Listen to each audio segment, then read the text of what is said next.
Bem-vindos novamente ao Grupo de Estudos Espírita Chico Xavier, na noite de quarta-feira, no nosso atendimento fraterno de apoio ao dependente químico. Hoje com uma palestra fantástica com o Flávio Araújo, que vai conversar conosco, e recebam muito bem ele. O Flávio é um dos trabalhadores da nossa casa. É um grande prazer estar recebendo ele aqui na nossa noite, é a primeira vez, e nós vamos mantê-lo por aqui, né, se Deus quiser, se ele aceitar também, né? Então nós vamos mantê-lo por aqui. Vamos ouvir o que ele tem a nos dizer na noite de hoje e sentir todas essas boas palavras, né, intuídas pelos Espíritos. Vamos agora fechar os nossos olhos e fazer a nossa prece de início. Sentir toda essa vibração positiva. Senhor Jesus, nós te pedimos, Senhor, a presença dos espíritos guias da casa, os nossos condutores, para que intua o nosso palestrante, para que nos traga mensagens muito positivas, que traga só as verdades que o Espiritismo tem a nos dizer, a nos trazer, para nos ensinar a reformar a nossa vida, a nossa mente, e nos transformar em homens e mulheres melhores. Que assim seja, Senhor. Flávio.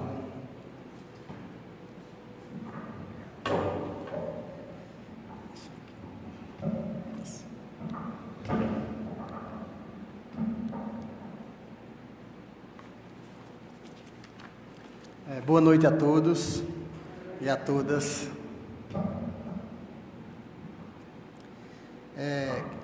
É com muita alegria, né, que mais uma vez eu me encontro aqui nesta casa, na qual fui tão bem acolhido, né, desde que aqui cheguei. Em primeiro lugar, para o meu grande amigo de Jean, e por todos aqueles que ao longo do tempo eu fui encontrando aqui, né, principalmente nas segundas-feiras, como o Wagner falou. E me sinto muito feliz por esse momento, por essa oportunidade. Falo sempre que venho aqui à casa, eu tenho uma oportunidade de contribuir com muito pouco. Muito pouco é considerado o muito que recebo desta doutrina de luz, desta doutrina consoladora. E aproveitando o tema da noite de hoje, por que não dizer desta doutrina de paz? Então, o tema desta fala se refere à construção da paz, não é? E sabemos que é uma sede nossa a paz, não é? Nós aspiramos por paz.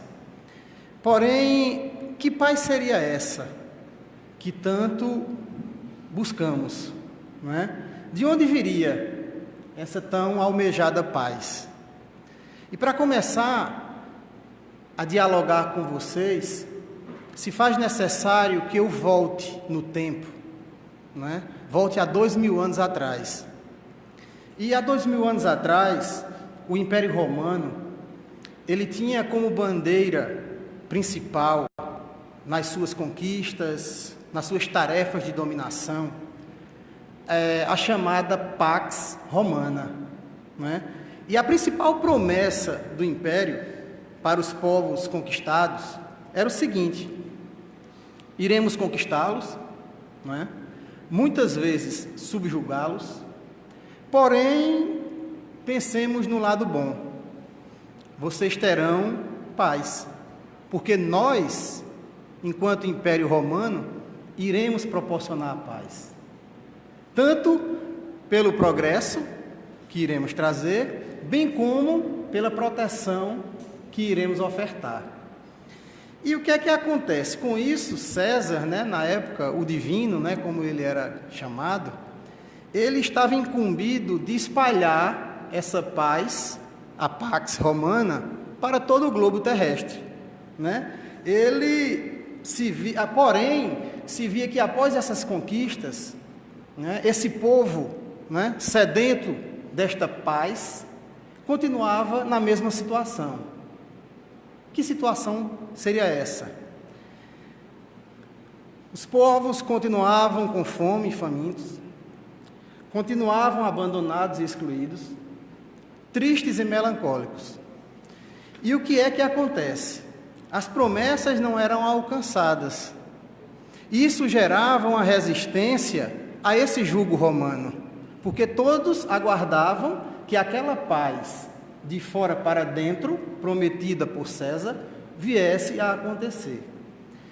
E iniciaram-se as rebeliões, né, buscando a libertação desses povos conquistados. Em paralelo, né, nesse contexto histórico, surge um jovem idealista e começa a falar de outro reino e começa a promover outra paz. E começa a falar do reino de Deus. E começa a prometer a paz que não era a paz do mundo nos moldes do Império Romano, da Pax Romana.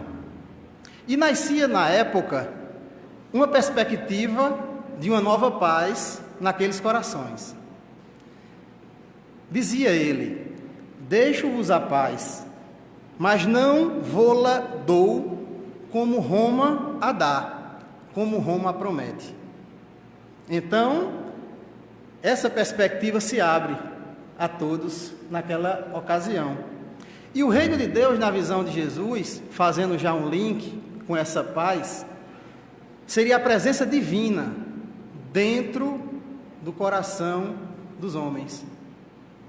E na codificação realizada por Kardec, os espíritos de verdade, eles afirmam taxativamente que o reino de Deus se encontra localizado na nossa consciência. Então ele já traz para a gente uma questão interna de busca dessa paz, busca do reino de Deus e busca da felicidade. Ele inverte a situação.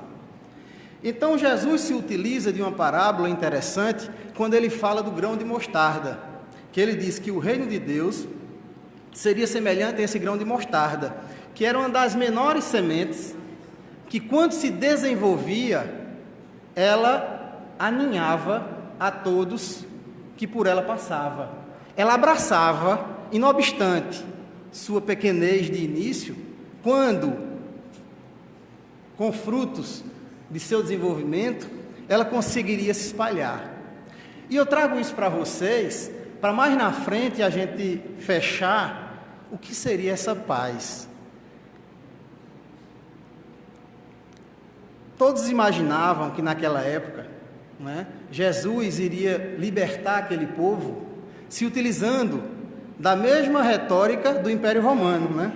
Ele iria combater o Império com as mesmas armas trazidas, né, por César. E o que é que Jesus traz? Qual é a grande arma dele de libertação? O conhecimento da verdade.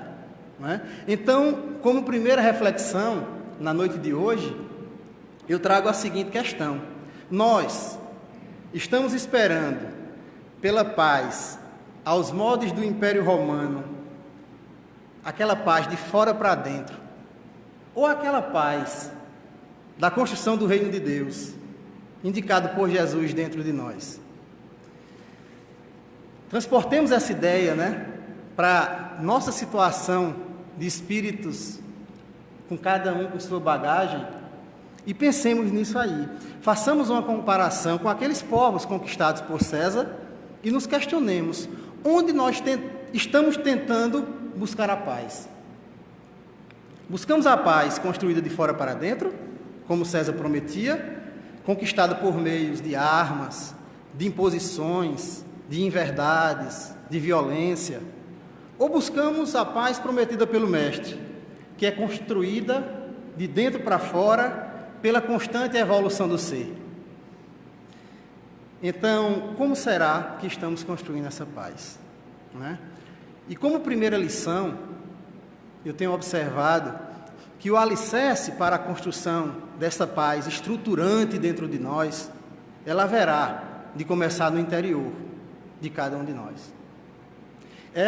a sequência lógica, né, é justamente essa, que deveremos, para construirmos essa almejada paz, devemos nos estruturar para que essa conquista interna possa se valer de como aquela semente do grão de mostarda se vale. Quando se desenvolve, ela começa a aninhar e a atingir a sociedade como um todo. Porque nós fazemos parte de uma sociedade. Nós somos grupos de espíritos que estamos sendo transportados, cada um com sua bagagem, com seu momento, e buscamos uma evolução, e buscamos uma paz.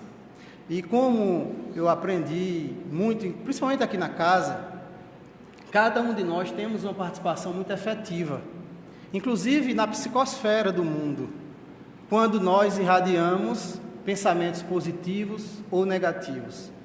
Nós somos também participantes disso, desse momento nosso de violência, desse momento nosso de não construção da paz. Então, compete a nós termos essa consciência, né, e ir mudando, lógico, sem salto evolutivo, cada um na sua sequência, a gente tentar se modificar para termos essa paz e depois irradiá-las ao nosso próximo, não é? Porque é através de nossas ações que nós criamos um ambiente de paz. Então, hoje em dia, nós relegamos muito nossa vida interior, né? Nós, muitas vezes, não investimos com o cuidado necessário nesse nosso interior, nesse nosso eu, né? E que investimentos nós temos feito nessa nossa vida interior? Isso é outra reflexão que vale a pena que a gente faça, né? Porque o mundo em que vivemos, pela correria do dia a dia, pelas obrigações, nos impele a olhar para fora de nós e buscarmos a paz fora de nós, como aquele povo conquistado por César imaginou naquele momento que a paz estaria fora e que não se fazia necessário que ele buscasse se aprimorar e construir aquela paz para poder sentir a paz. Então, com isso, nós vamos esquecendo de lidarmos com nossos sentimentos e com nossas emoções.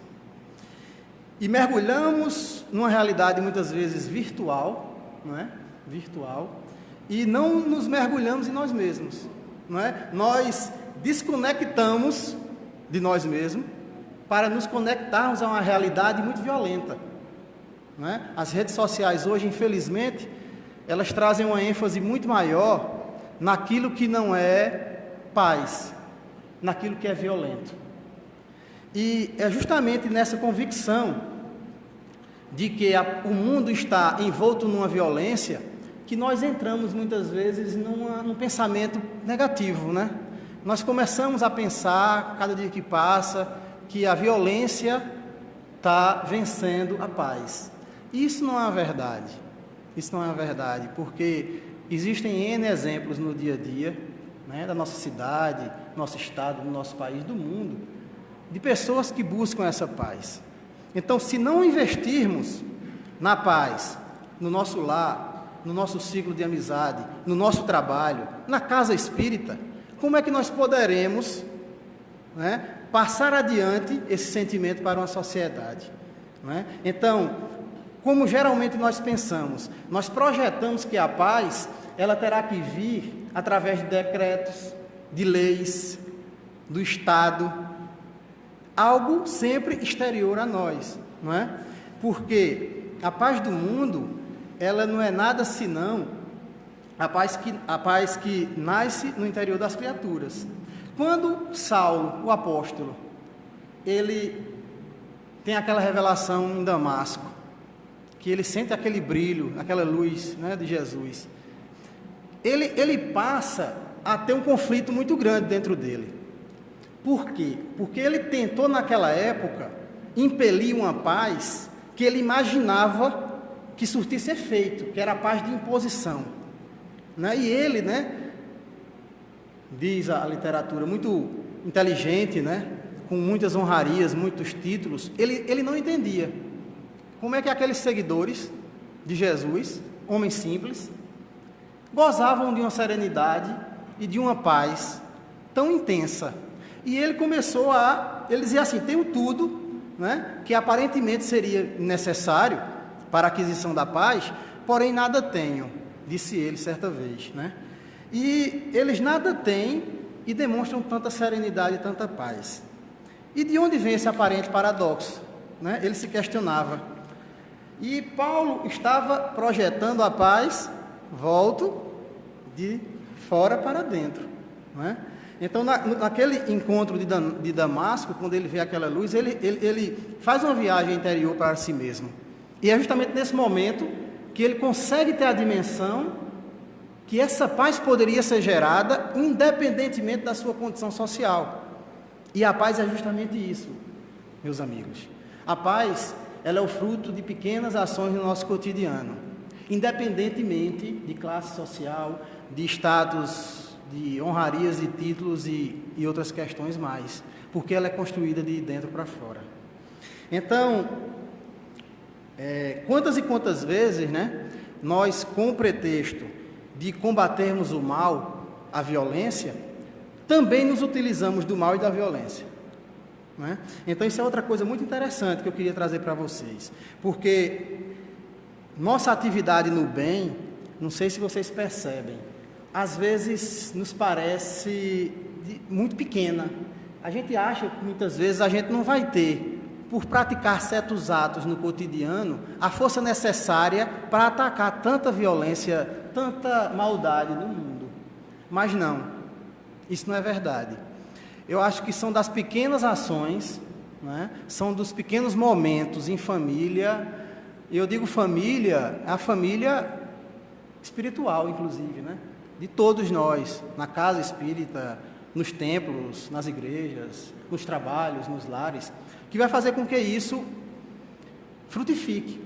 E é interessante como cada ação de paz, ela frutifica, né? Tem um provérbio que eu acho incrível, que ele diz assim: cada um é capaz de contar quantas sementes há em um fruto, mas ninguém é capaz de contar quantos frutos há em uma semente.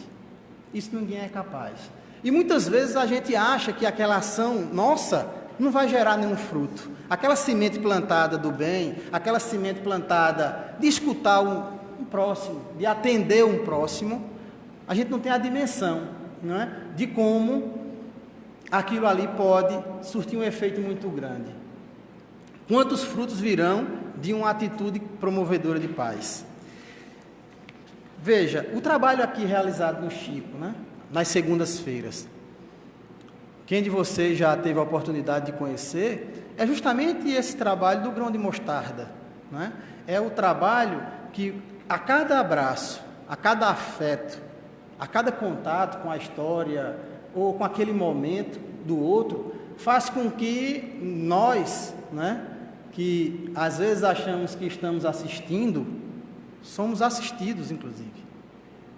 E é justamente essa teia, né, esse entrelaçamento de afeto que promove paz, né?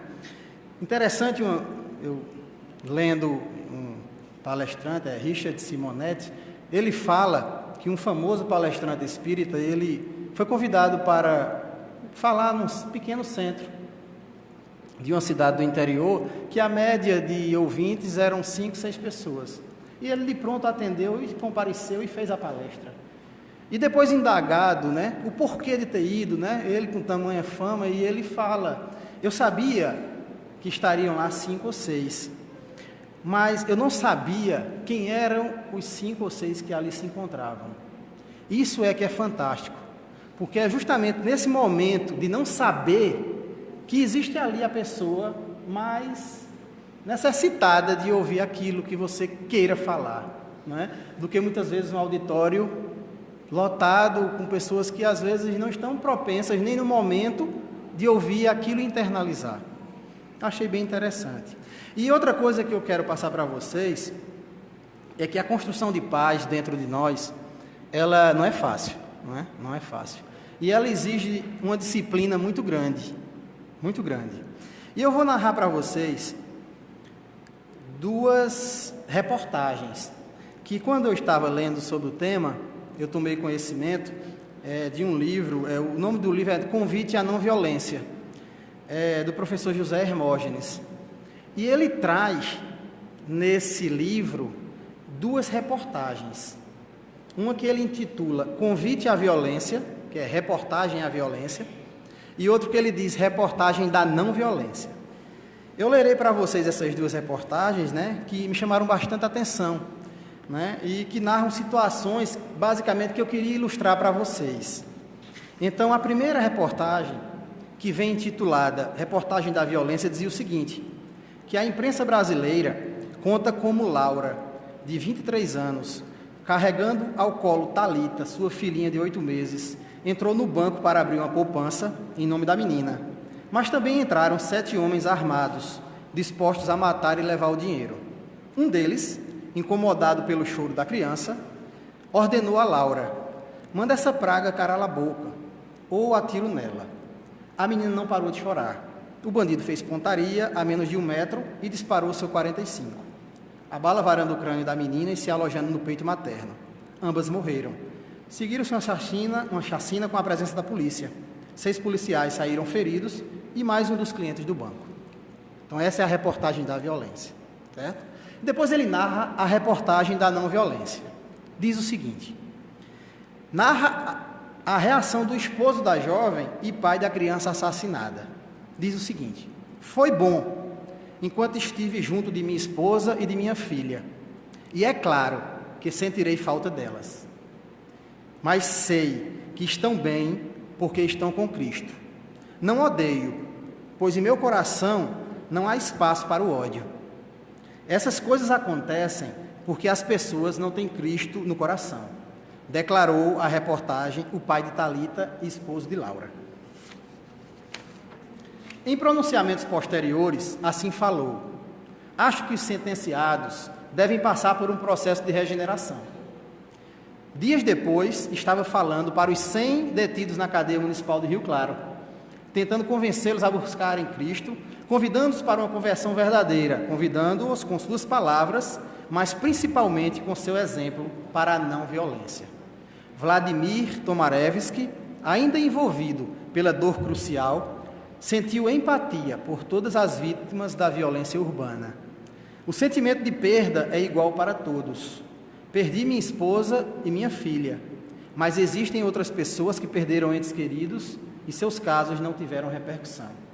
Então, lendo essas reportagens, né, de cortar o coração, eu verifiquei nelas justamente estampada a mensagem que eu queria trazer para todos vocês acerca dessa construção da paz, né? Porque lembra daquela paz estruturada de dentro para fora, né, que eu falei no início? Eu vislumbrei em Vladimir justamente essa paz, né? Porque mesmo ferido, né, mesmo agredido, né, ele conseguiu irradiar uma mensagem de paz para o mundo. Ele conseguiu, na sua dor, ser um agente não impulsionador de mais violência, mas ele conseguiu ser um agente transformador de um polo ao outro, né?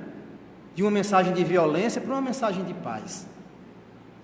Por outro lado, eu quero compartilhar para vocês um caso que ocorreu também quando eu preparava o material para falar para vocês essas questões sobre a paz, de como é difícil sair da teoria para a prática, né? Quando se trata de cultura de paz. E de uma certa forma, é bem exemplificativo essa diferença de como Vladimir atuou, né? E o protagonista, nesse caso dessa história, não foi ninguém distante de vocês, porque o protagonista fui eu, né? O que é que acontece? Enquanto eu colhia todo o material, né, para falar de paz, como conseguir chegar à paz, como promover a paz, né? O que fazer para construí-la, o que fazer para evitá-la, e lendo essas mensagens, o livro de José Hermógenes, tentei junto aos evangelhos também. Enquanto eu estava muito envolvido nisso aí, surge uma situação que me deixou muito incomodado, né?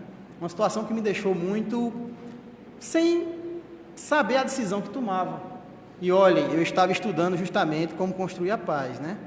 E eis que chego em casa, né, falando para a Suzana, para minha esposa, conto a ela a história, narro para ela a história, e qual foi a resposta dela no momento? Ela disse o seguinte: Flávio, né, aproveita a oportunidade e construa a paz, né? Aproveite tudo que você está lendo, está tentando, né, ter conhecimento e coloque na prática. E nada melhor, ela disse, né, do que essa situação, né, para você colocar em prática realmente aquilo que vem lendo, estudando e está pensando passar para os outros, né? Então aquilo me levou a uma reflexão muito grande, né? Porque eu digo, puxa, quantas e quantas vezes, né, chega até nós situações, né, práticas de construção de paz, né? E muitas vezes nós, ainda arraigados em sentimentos, né, nos tornamos renitentes, reticentes, né? Nos tornamos atravancados. E isso eu acho fantástico, né? Isso é fantástico porque mostra que naquele momento nós precisamos justamente disso para vencer a barreira que nos faz não construirmos a paz, não é? Porque ninguém aqui está pronto e acabado, não é? Somos filhos de Deus que saímos de um ponto, estamos a cada dia se matriculando nas escolas, uns entram em recuperação numa matéria, na outra encarnação é muito boa naquelas que passou, mas muito reticente em outras, e assim vai. Então, daí eu pensei, né, na época, poxa, eu inserido nesse estudo, né, que falava de construção, e quando chegou a parte prática, eu ainda fui reticente a pôr fim à história na época e construir um ambiente de paz. E quando eu falo de paz, quando eu falo de violência, não é tão somente a violência física, né? Porque muitas vezes a gente pensa na violência material, física. Não, né? Essa construção de paz, e é o que estava acontecendo comigo, né? Não era nada de violência física que envolvesse, mas era uma questão muito mais de uma paz voltada para uma questão de orgulho e uma questão, muitas vezes, de você não saber lidar com a situação e pôr fim àquilo ali, ser um agente transformador, né? E o que é que acontece? O resultado foi que eu, seguindo os conselhos, né, resolvi a situação e obtive um excelente resultado. Primeiro, internamente, né? Porque quando a gente acha que está fazendo bem para uma pessoa, o bem é muito mais efetivo na gente mesmo, e é perceptível isso. E quando você está bem, quando você encontra essa paz interior, é aquilo que eu falei para vocês no início, da paz interior, você promove a paz, né? Você começa a construí-la, e foi justamente isso que aconteceu. Então, assim, existe também no Evangelho, né, a máxima de Jesus, quando ele diz, reconcilia-te, né, com o teu inimigo, né, enquanto estás a caminho. Está lá no Evangelho. E que, aí eu vim para cá, né, quando eu conheci a casa, e eu achei vi um estudo de Dijan, que eu achei fantástico, porque eu achava que esse inimigo, né, muitas vezes era o próximo, né, e Dijan trouxe para mim uma ideia que eu achei incrível. Muitas vezes esse inimigo somos nós mesmos, né? Reconcilia-te com teu inimigo, e esse teu inimigo é o quê? É aquilo que te faz atravancar, é aquilo que te impede de avançar. Então reconcilia-te enquanto estás a caminho. Que caminho seria esse? Essa é a encarnação, a vida, né? Não que a interpretação que o inimigo seja o próximo também não valha, é outro tipo de interpretação que eu também adoto, né? Mas achei interessante isso. Então, assim, por outro lado, né, me veio à mente na época a responsabilidade, né, daqueles que vêm falar para algumas pessoas, como que é enriquecedor e ao mesmo tempo de uma responsabilidade muito grande, porque na hora da prova prática é quando a gente tem que mostrar se internalizou ou não. Aí lembrei de outra história de Richard Simonetti, né? Que fala que um famoso palestrante, que ele adora famosos palestrantes, tudo dele é famoso palestrante.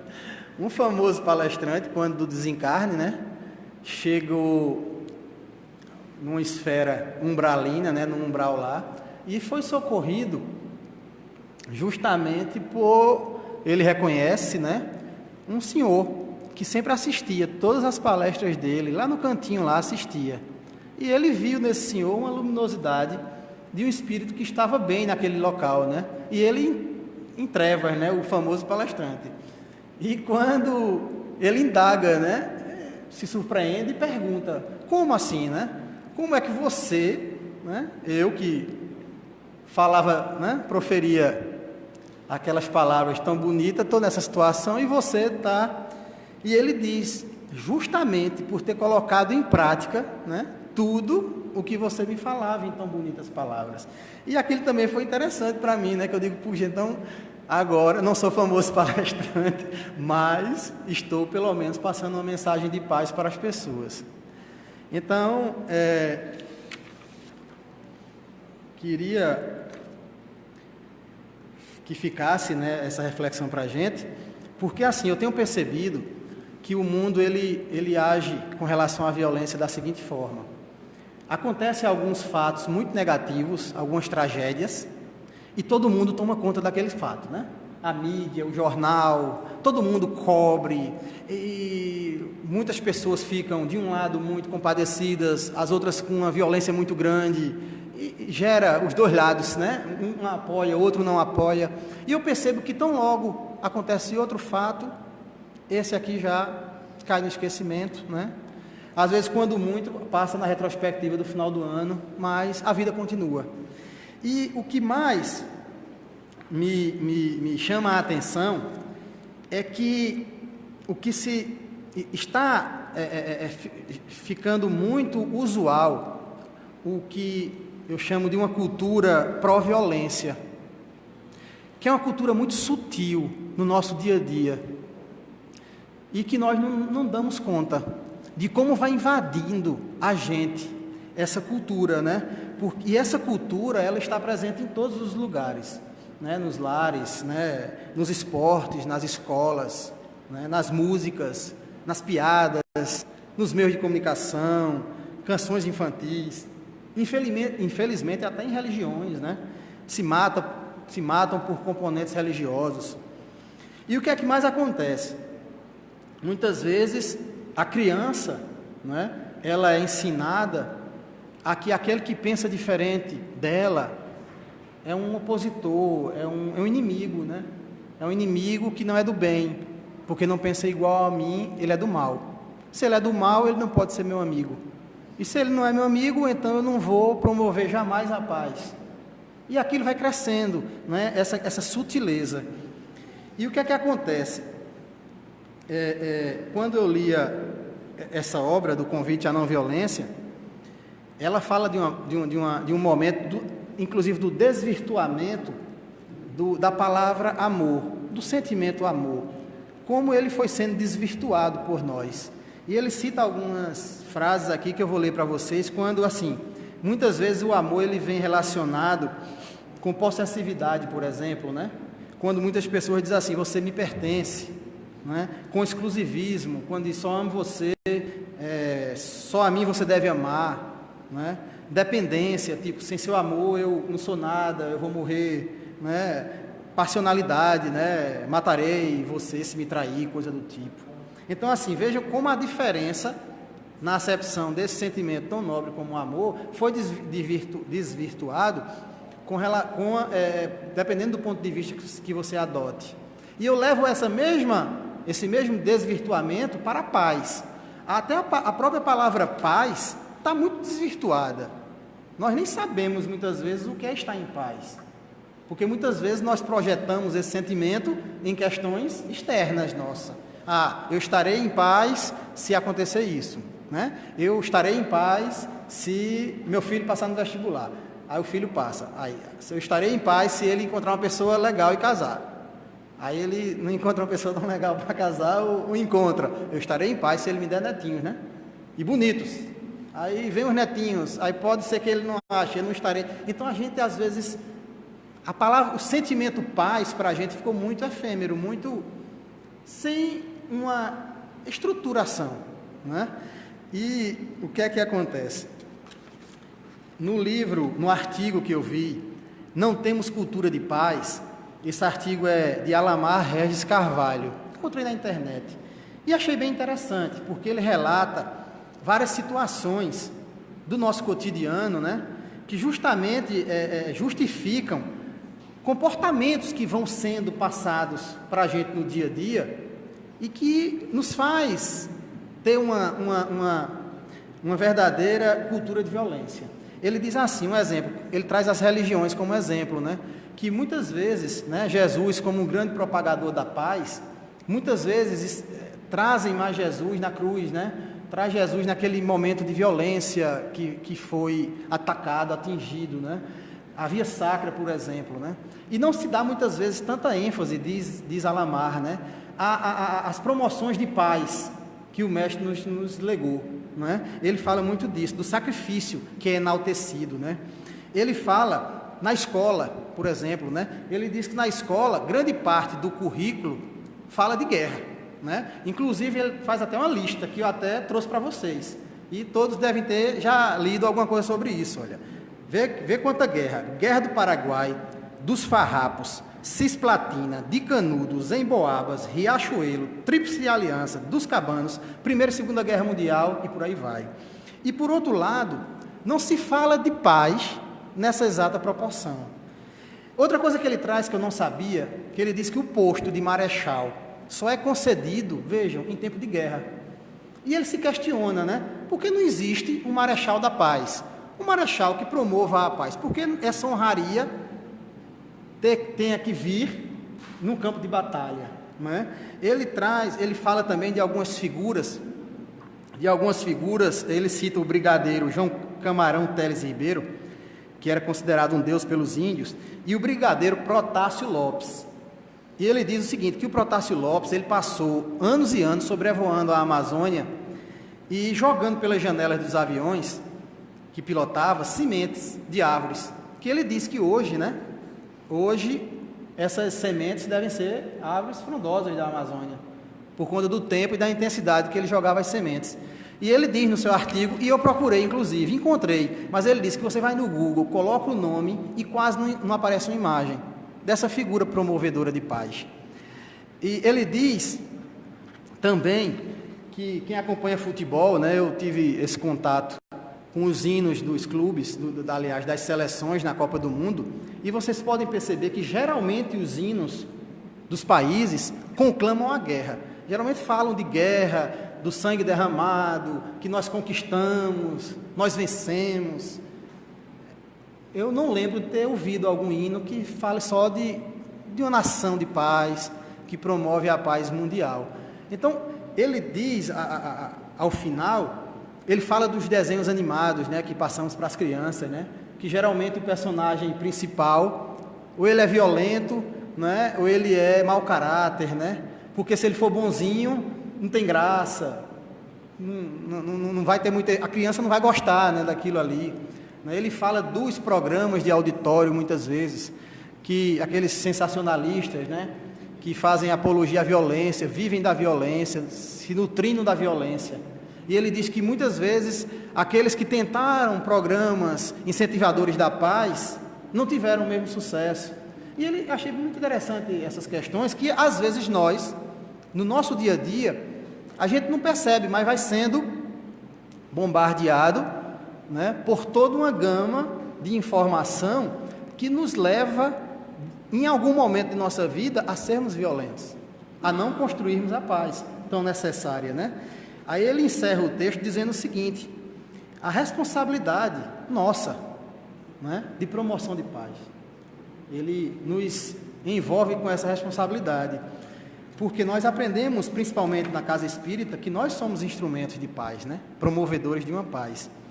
E a paz muitas vezes não é só a ausência de guerra, né? Às vezes você não está em guerras materiais, mas está em guerras consigo mesmo, por questões não resolvidas. E questões não resolvidas não trazem paz, porque nos incomodam, nos afligem. E por nos afligirem, faz com que nós não sejamos, no nosso dia a dia, agentes que levem de paz, né? Então, ele diz que a saída começará na elevação do nosso estado de consciência. Enquanto nós estivermos presos a essas informações, nós estivermos presos com o nosso pensamento voltado tão somente para essas questões de guerra e de violência, isso dificultará e muito aqui que nós possamos, né, dar um passo adiante e inverter o quadro e agirmos agora na cultura de paz. E ele diz assim, que nada melhor do que pensarmos nos grandes exemplos de paz, né, que tem vários exemplos de paz, e ele cita Mahatma Gandhi, e ele diz que Gandhi, ele propagava que não existe um caminho para a paz, né? Porque dizia ele que a paz era o verdadeiro caminho, era o percurso que seria a paz. A paz não era um fim a ser almejado, a paz era o caminho trilhado por todos para chegar a um estado de harmonia e equilíbrio, né? Gandhi, ele constituiu na época uma heróica experiência. Que experiência foi essa? Ele combateu a violência sem recorrer à violência, né? Gandhi chocou a humanidade quando ele deixou patente que vencer a opressão não precisava enganar o opressor. Era uma forma de Gandhi inteligente de lutar, né? Ele não desacreditava nunca na força da violência, mas ele sabia que mais forte ainda, como ele sempre repetia, era da benevolência. Buda, né? Porque não pensemos em Buda, quando Buda diz: a paz vem de dentro de ti próprio, não a procura em sua volta, né? Maria Montessori, uma grande educadora, né? Maria Montessori tem uma frase que eu acho fantástica dela, quando ela diz assim: a tolerância, a construção da paz começa na construção da harmonia. A tolerância, a capacidade de reconhecer que o outro é, ao mesmo tempo, parecido comigo e digno de minha consideração, e radicalmente diferente e digno do mesmo respeito. Então ela nos diz que orientemos nossa reflexão à direção justamente ao triunfo da justiça e do amor entre os homens. Então vejamos quanto nós temos de exemplos de construtores de paz, né? E nós podemos passar a exercer no nosso dia a dia isso.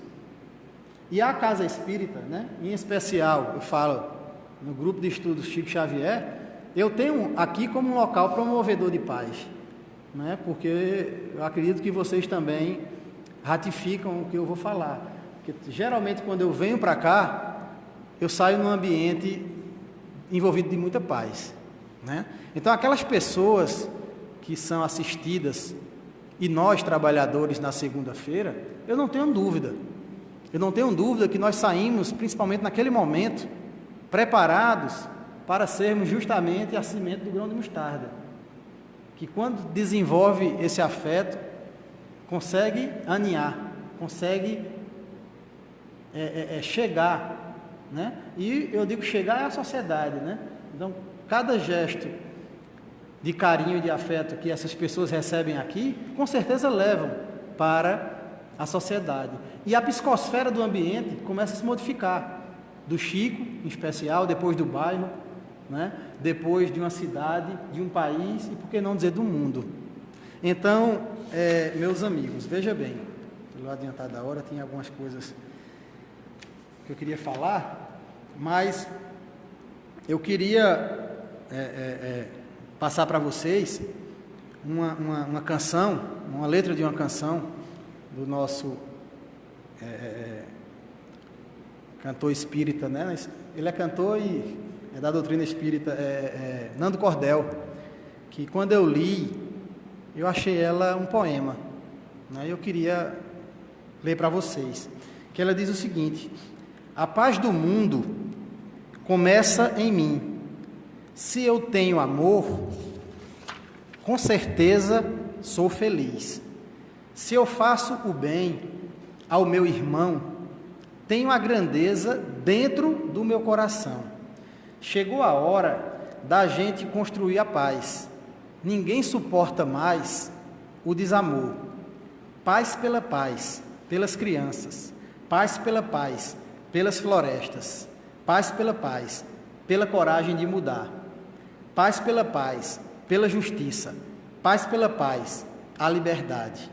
Paz pela paz, pela beleza de te amar. Paz pela paz, por um mundo novo. Paz pela paz, a esperança. Paz pela paz, pela coragem de mudar. Paz pela paz, pela justiça. Paz pela paz, a liberdade. Paz pela paz, pela beleza de te amar. Então, assim, finalizando, né, essa fala de hoje, eu acho que é preciso, muitas vezes, a gente utilizar as ferramentas adequadas na construção da paz. Porque muitas vezes nós, né, dependendo do nosso momento, dependendo do nosso grau de evolução, nós imaginamos que as ferramentas necessárias são aquelas que muitas vezes não surtem tanto efeito. Como no meu caso que eu falei, né, do exemplo que eu lhe dei, à época, eu achava que a ferramenta que eu iria utilizar para resolver a situação seria adequada. E muitas vezes, e nós que conhecemos a doutrina espírita sabemos muito bem, muitas vezes alguns amigos nossos, alguns irmãos nossos de caminho, praticam certos atos, é justamente pela ignorância, por não terem conhecimento ainda de que ferramentas utilizem para promoção de paz. E isso foi uma das lições que eu aprendi quando eu conheci a doutrina espírita. É a gente reconhecer o outro como um irmão a caminho de uma evolução que nós também estamos inseridos. Ninguém aqui, primeiro, se está aqui no planeta Terra, prova que estamos em paridade de evolução. Alguns evoluem em algumas encarnações intelectualmente falando, outros evoluem moralmente falando, e Kardec certa vez falou que para que o espírito consiga alçar um voo maior, ele tem que exercitar e fortalecer as duas asas, do intelecto e da moral. Então, assim, que a gente reconheça, né, naquele que comete ainda certas falhas, como um ignorante. O ignorante no sentido do desconhecimento, porque isso já vai nos dar uma grande chance de não nos acharmos melhor do que ninguém, uma grande chance de entender e de aceitar certas questões. Então, assim, deixo para vocês, na noite de hoje, um abraço, né, apertado no coração de todos, e que observemos, né? Observemos o mundo, né, com esses olhos de paz que eu falei, né? Façamos a nossa parte, que o mundo terá paz. Acho que isso é um mantra que a gente tem que utilizar. Façamos nossa parte, que o mundo terá paz, né? Observemos o mundo com os olhos de paz, mas pensemos nisso agora, nesse exato momento, né? Porque temos a certeza que quando estivermos imersos nesse sentimento de paz, né, estamos contribuindo, não tenham dúvida, para um novo momento, um novo mundo, né? E o que é melhor, para um mundo de paz. Então, fiquem todos na paz. Obrigado.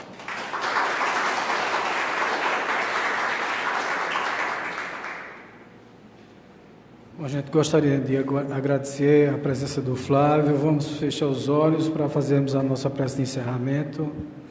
Senhor Jesus, nós gostaríamos de agradecer a presença dos Espíritos, a presença de todos que estão aqui e principalmente as boas palavras, a mensagem que foi dada na noite de hoje, que vieram com muita paz, muito amor e muito conteúdo, que é o que nós precisamos para a nossa reforma íntima.